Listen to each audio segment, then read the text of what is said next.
brilliant Dr. Wogan. There isn't a clue, not a trace. Dr. Wogan, the brilliant Wogan is gone. The fat, stoop-shouldered official in the rumpled gray suit slams his pencil on the desk and sits down, not looking at anyone in the room. You glance around at the others. They are all silent.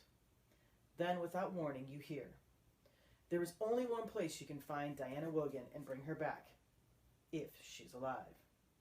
We all know who I'm talking about. You come up here. The man in the gray suit points at you. You are the youngest scientist ever to be a member of the world-famous Delta Group, a research team dedicated to global peace.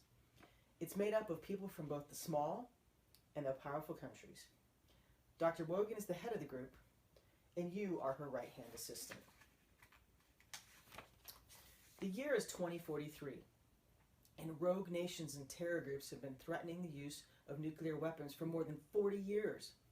Dr. Wogan has concentrated her research on a device that neutralizes radiation.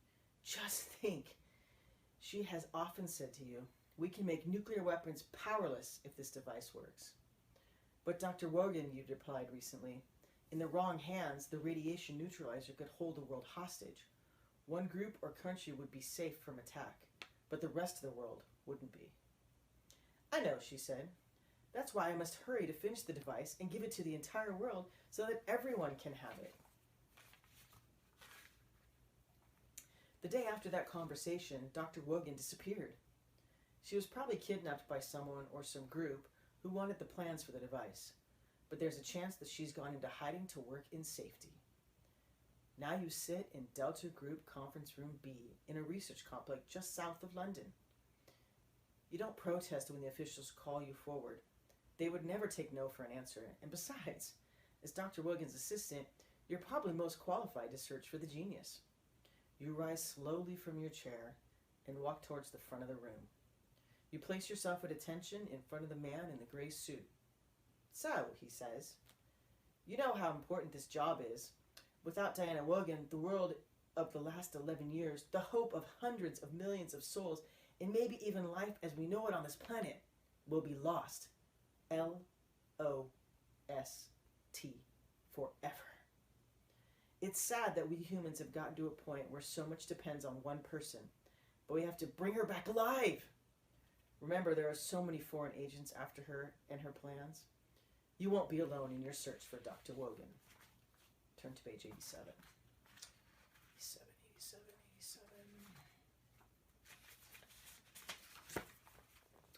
Your only clue to Dr. Wogan's whereabouts is that she has an island retreat in the Aegean Sea off the coast of Turkey. The name of the island is Bozcaada, the closest city on the mainland of Çanakkale. 3 days later, you have reached Çanakkale. A poster on the stone wall of a church in a square immediately catches your attention. There's a picture of a woman on the poster. "It's Dr. Wogan, it's her," you shout. Slowly, you translate the poster with the aid of a Turkish phrase book. It says, "Special appearance of Zabil, the great fortune teller, March 9th, 10:30 p.m. Place to be announced. Sign up at the Hotel Christos." It's now 4:30. Is the poster a sign meant especially for your eyes?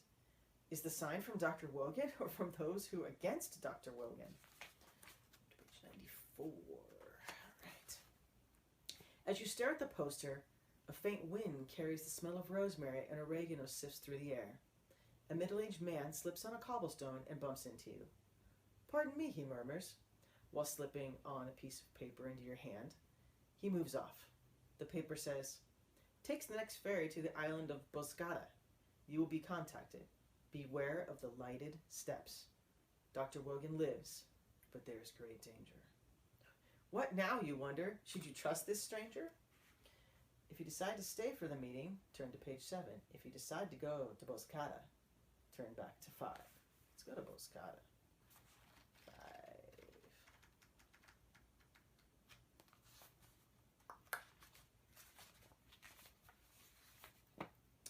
The ferry for Bozcaada is an old boat, grimy with years of service.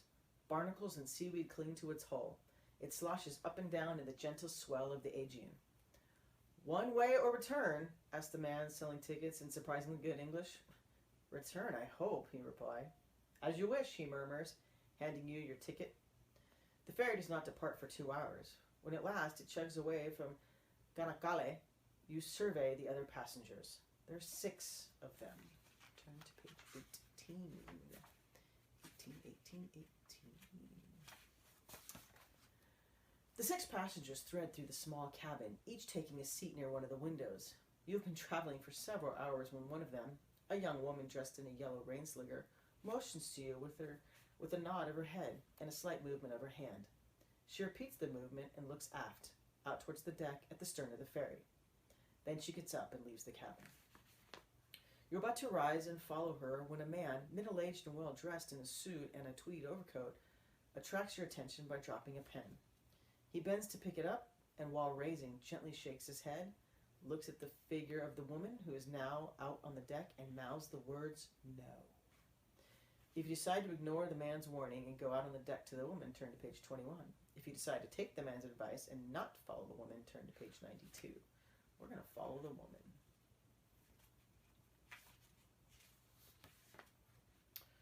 Rising slowly to accommodate the swell of the waves, you ignore the frowning man and move outside the cabin. A moist and salty sea breeze greets you. It has already grown dark.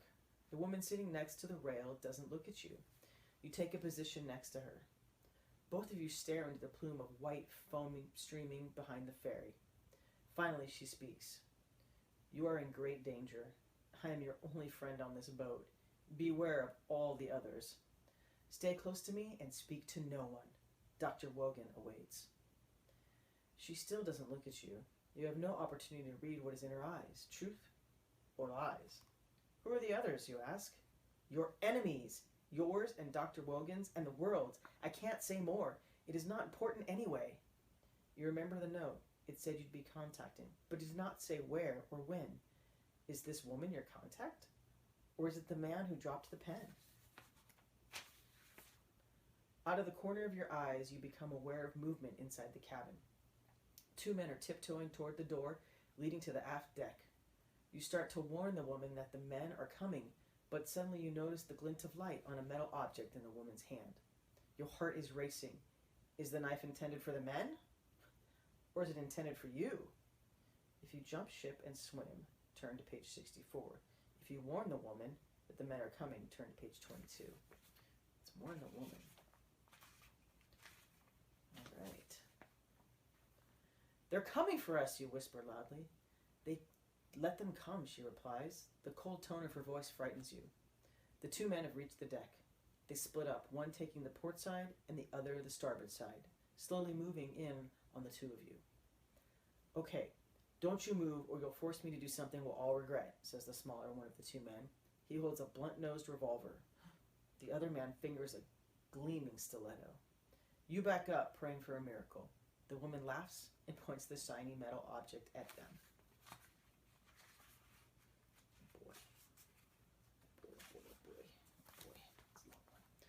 A fine mist shoots out and envelops the 2 men.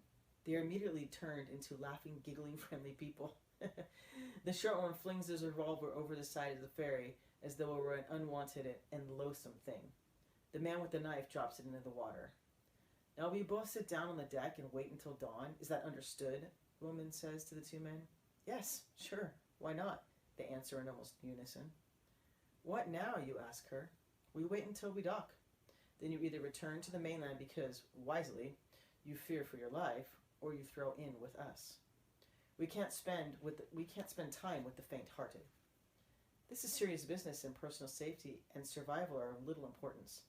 Dr. Wogan has spoke highly of you, and thanks to you, she has just managed to escape a band of thieves in Kanakale.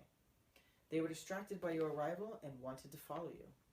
Soon the ferry docks and the landing ramp bumps into place.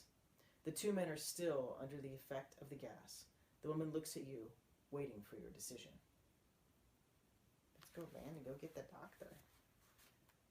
Let's see.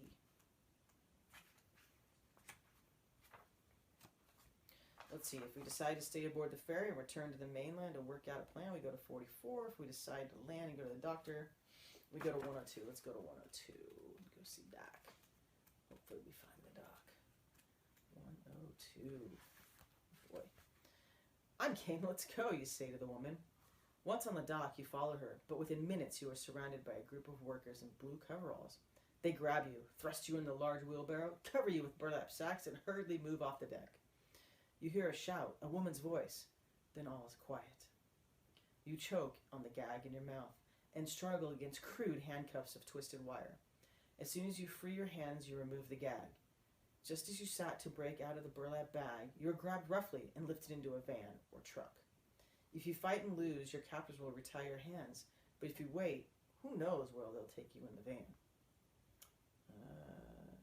Let's see, if we decide to put up a fight, we'll turn to 59. If we want to wait, let's turn to happens, we go to 65. Let's fight. Fight, fight, fight. This might be my last chance, you say to yourself, struggling as hard as you can against your captors. You kick, butt with your head, and swing your hands and arms in a wide arc, hoping to strike anyone in range. Calm down, no one's going to hurt you, commands a firm and familiar voice. We had to make it look realistic, grabbing you the way we did, but we're not your enemy. Tell me another, you reply. One of the men steps forward and strips off a plastic mask. It's not a man at all. Dr. Wogan, you shout, amazed and happy at finding your mentor. Correct. Now let's get out of here. By the way, this is my daughter, she says, motioning to the young woman from the boat. The end. Choose your own adventure book.